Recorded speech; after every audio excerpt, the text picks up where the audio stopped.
పెట్టాడు.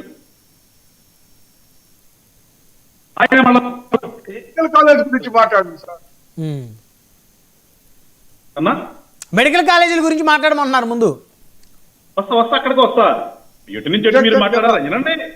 ఎందుకంటే తన దుర్మార్గమైన ఏదో 2-3 పదాలు వాడారు మీరు. ఆ రకంగా మేము మీ మీద చేస్తా ఉంటాం కదా. అసలు మీ నైజం కదా రాజశేఖర్ గారు, అసలు మీ యొక్క నైజం ఏంటనేది రాష్ట్ర ప్రజలకు తెలియాలి కదా. ఒక వైఎస్ఆర్ పార్టీకి సంబంధించినటువంటి పంచాయతీ ప్రెసిడెంట్ హోదాలో ఉన్నటువంటి పంచాయతీ ప్రెసిడెంట్ గారు ఆ పంచాయతీలో ఉన్నటువంటి అంబేద్కర్ గారి విగ్రహానికి నిప్పు పెట్టి మళ్ళా రోడ్డు మీదకి వచ్చి అవమానం జరిగిందని కేకలేస్తే అక్కడ ఉన్నటువంటి సాంకేతిక పరిజ్ఞానంతో పట్టుకుని తీసుకెళ్లి వాళ్ళు అరెస్ట్ చేసి లోపల పడేశారు. అంటే వీళ్ళ యొక్క ఆలోచన విధానం చూడండి. రాష్ట్రంలో ఏం చేద్దామని వీళ్ళు, అంబేద్కర్ గారు అంటే ఎవరు ఒకళ్ళ సొత్తేం కాదు, ఈ దేశం యొక్క సొత్తు.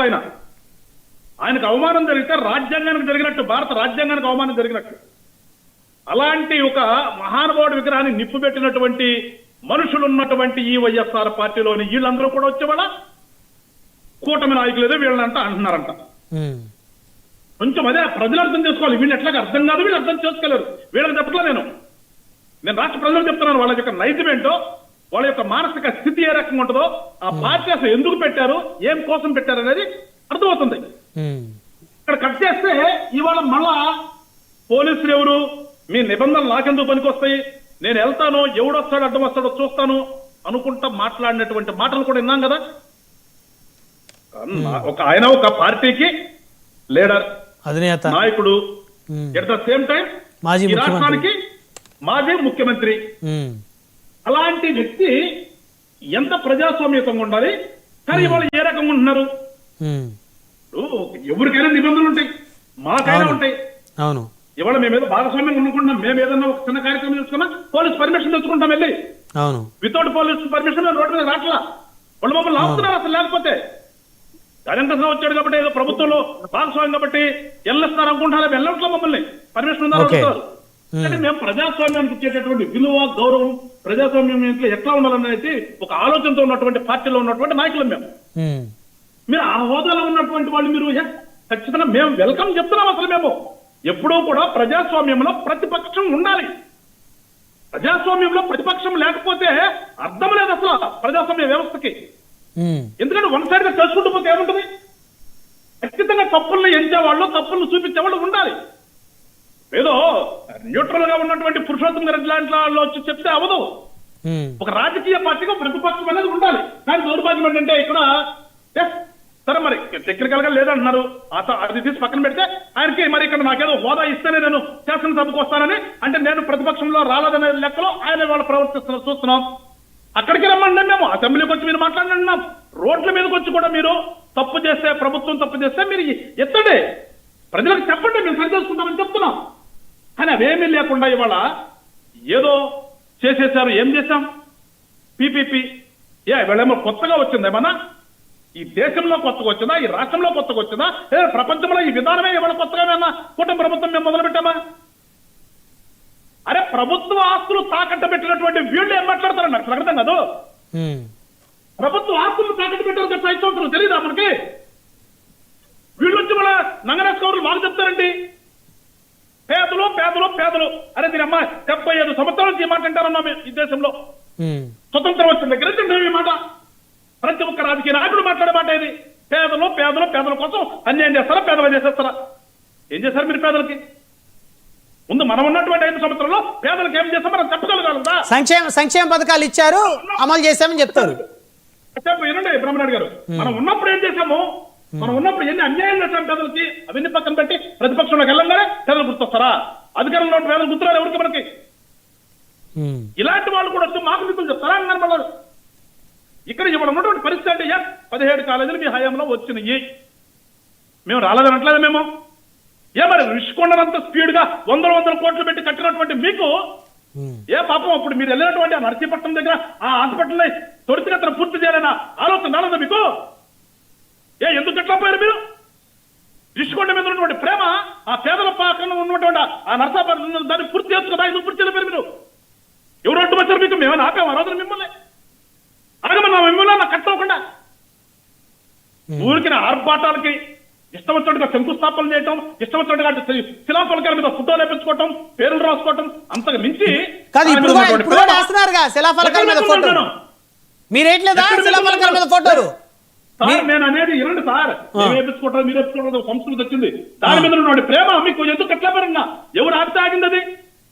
17 మొదలు పెట్టారు, మొదలు పెడతాం కాదు కదా కావాల్సింది, కంప్లీట్ చేయాలి కదా. మీ హయాంలో ఎందుకని అట్లా ఆగిపోయి మండుకోవడం తాగిపోయి ఇనుప శుభలు కనిపిస్తాయి మనకేమంటా మీ రాడ్లు, ఆ రాడ్లతో ఎందుకు ఆగిపోయి దానికోసం మీరు ప్రభుత్వం తాకట్టు పెట్టింది, అప్పులు తీసుకొచ్చింది. ఎటల్ పని మాట్లాడదు పట్టణం నొక్కారు అంటే పట్టణం నొక్కారు పక్కన పెడితే ఇవాళ మరి పేదలకు అన్యాయం చేస్తారని చెప్పేసి ఈ రాజశేఖర్ గారు గతంలో ఏమైందన్న ఎందుకు అట్లా పని మీరు? ప్రైవేట్ హాస్పిటల్ అసలు మెడికల్ కాలేజీ అంటే అంత ఈజీనండి? మెడికల్ కాలేజీకి ఎంత ఉంటుంది? బిల్డింగ్ కట్టంగా అయిపోద్దా? ఇన్ఫ్రాస్ట్రక్చర్ ఎంత కావాలి? పేదలకు వైద్య సదుపాయాల కోసం హాస్పిటల్ ఉండాలి, ఓ పక్కన టీచింగ్ కోసం స్టూడెంట్లకి ఫ్యాకల్టీ ఎంత ఉండాలి? వీటి గురించి ఆలోచించరా? ఇవన్నీ ఈజీగా అయిపోతాయా? కోళ్ళ కట్టంగానే చంద్రస్థాపనగానే ఇవాళ ఉన్నటువంటి దేశంలో ఉన్నటువంటి సిస్టమే. ఏం రోడ్లు ఎందుకు కాంట్రాక్ట్ ఇస్తాం? గవర్నమెంట్ చేసుకోరా? గవర్నమెంట్ బిల్డింగ్లన్నీ కూడా కాంట్రాక్టులు ఎందుకు ఇస్తారు? ఏ గవర్నమెంట్ లో ఆఫీసర్ లేకనా? ప్రతి డిపార్ట్మెంట్ ఉన్నారు కదా ఎంప్లాయీస్, వందల మంది, వేల మంది ఉన్నారు కదండి. ఈ దేశంలో బడ్జెట్ లో సగం బడ్జెట్ ఎంప్లాయీస్ జీతాలుగా పోతుంది కదా. రాష్ట్రంగానే దేశంగా తీసుకుంటే సగం బడ్జెట్ ఎంప్లాయీస్ జీతాలు పోతుంది. వాళ్ళు కూర్చోబెట్టి ఎందుకు చేపించలేకపోతున్నారు మీరు ప్రభుత్వం తరఫే? ఎందుకు టెండర్లు పెంచి కాంట్రాక్టులకు ఇస్తారు? ఏ పనైనా రోడ్లు కానీ కాంట్రాక్ట్ బిల్డింగ్లు కానీ లేదా డ్రైనేజ్ కట్టాలి ఏదైనా ఎందుకు చేస్తున్నారు? మరి సిస్టమ్ ఉంది కదా, సిస్టమ్ ఉంది కదా అండి, సిస్టమ్ ఏం లేక కదా. ఆ సిస్టమ్ లో ఇవాళ ఉన్న వాటిని ఇవాళ ఉన్నటువంటి పరిస్థితుల్లో త్వరితగతిన పూర్తి చేసి పేదలకి వైద్యం అందించాలన్నా, పిల్లలకి మెడికల్ కాలేజీలో సీట్లు వచ్చి వాళ్ళు డాక్టర్లు అవ్వాలన్నా త్వరితగతిన చేద్దామని ఆలోచన చేసి వాళ్ళకు ఒక ఆలోచనతో మేము వచ్చే ముందుకి. అది ప్రైవేటు ప్రభుత్వం భాగస్వామ్యం, అది నోరు నచ్చి కొట్టి చెప్తున్నాం కదా మేము. ప్రైవేటైజేషన్ కాదు, ప్రభుత్వం అండర్లోనే ప్రైవేట్ వాళ్ళకి ఇచ్చి చేపిస్తాము. సీట్లు పెరుగుతే తగ్గవు, ఇంకా మంచిగా మనం అనుకున్న దానికంటే ఇంకా మంచిగా పేదలకు వైద్యం అందిద్దాము అని చెప్తుంటే ఏదో ప్రైవేటైజ్ చేశారు. వీళ్ళకేదో ప్రైవేటైజేషన్ అంటే తెలియనట్టు పాపం. అంటే కాలేజీ ఫీజులు పెరుగుతాయి, విద్యార్థులు కట్టుకోలేని పరిస్థితి. ఆగండి సార్, చూడండి మీరు అవనబడాలి. అయిన తర్వాత తిరిగి రాదు కదా. మీరు టెండర్లు ఇస్తారు, ఆ 10 సంవత్సరాలకో 20 సంవత్సరాలకో టెండర్లు పిలుస్తారు, మళ్ళీ తిరిగి రాదు కదా. చూడండి బ్రహ్మనాయుడు గారు, ఎప్పుడైనా ప్రజా సంఘాలు కానీ రాజకీయ పక్షులుగా ధర్నాలు చేసేది జరిగిన తర్వాత, రిజల్ట్ అయిన తర్వాతే. ఊహించుకుని ఎవడు చేయడు, పెరిగిపోతే ఎవరు చేయరు. ఇప్పుడు పెరిగిపోతే లేదంటే గవర్నమెంట్ ఆర్డర్ ఇస్తే పెంచామని అప్పుడు చేస్తాం, లేదా పెరిగిన తర్వాత చేస్తాం. అంతేగాని వీళ్ళకెళ్ళి ఊహించుకుని పీపీపీ అనగానే మేము ప్రభుత్వ భాగస్వామ్యం నేను చెప్తుంటే ఈసేపు ఉన్నా గానీ వీళ్ళ ఆలోచన ఇంత ముందు చేస్తారు కదా. వీళ్ళు ప్రతిదీ కూడా వీళ్ళ పార్టీకి వీళ్ళ పాకెట్ కి పర్సన్స్ కి వచ్చే విధంగా పెట్టారు కదా. అంటే వీళ్ళ పీపీపీ అంటే ఆ రకంగా అనిపిస్తుందేమో.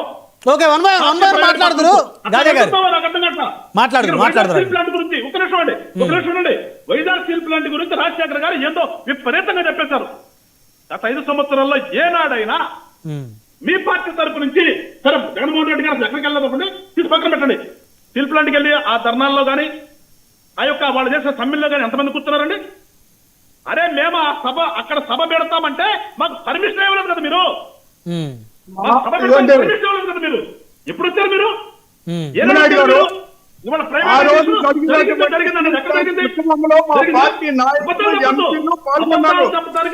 పార్టీ నాయకులు పాల్గొన్నారంట ఆ రోజు.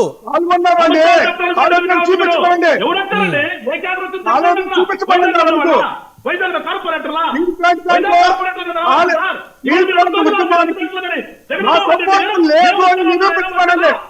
ఇప్పుడు మీరు అంటారు ఈ రోజు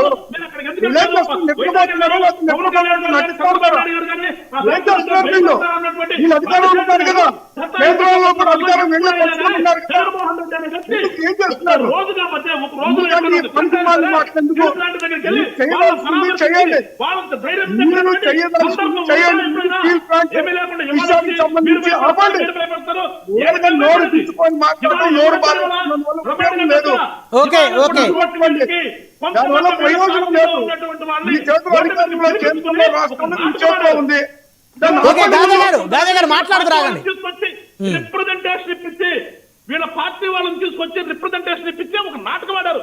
వెళ్ళొచ్చులా వాళ్ళు వచ్చారు, వాళ్ళ మీద అంత ప్రేమ ఉంటే వెహికల్ అక్కడికి తిప్పుకొని చనిపోయిన దగ్గరికి వెళ్ళారు మీరు చనిపోయిన దగ్గరికి వెళ్ళిపోయారా రైట్ గాదే గారు మాట్లాడుతున్నారు మాట్లాడుతున్నారు సమయం తక్కువ ఉంది దయచేసి సాగాలి పురుషోత్తమ రెడ్డి గారు మాట్లాడుతున్నారు మళ్ళీ మాట్లాడుతున్నారు ప్రజాస్వామ్యం ఉండాలి ఒక్క నిమిషం గాదే గారు ఆగండి ఒక్క నిమిషం ఆగండి రాజశేఖర్ గారు ఏదో చెప్తున్నారు చెప్పండి రాజశేఖర్ గారు చెప్పండి ఆగండి సార్ ఒక్క నిమిషం వారిని కూడా మాట్లాడనివ్వండి గాదే గారు రాజశేఖర్ గారు చెప్పండి బ్రహ్మనాయుడు గారు వీళ్ళు చెప్పే మాటల్లో ఎంత నిజాయితీ ఉంటదంటే నిన్నటికి నిన్న జరిగినటువంటి తంబళ్ళపల్లి నకిలీ మద్యం కేసులో A1 ముద్దాయి జయచంద్రారెడ్డి అనేటువంటి వ్యక్తి వైసీపీకి చెందిన నాయకుడు అంట ఆయన అంటే వైసీపీ చెందిన పెద్దిరెడ్డి రామచంద్రారెడ్డి గారితో ఆయనకి మంచి సాన్నిహిత్యం ఉందనేది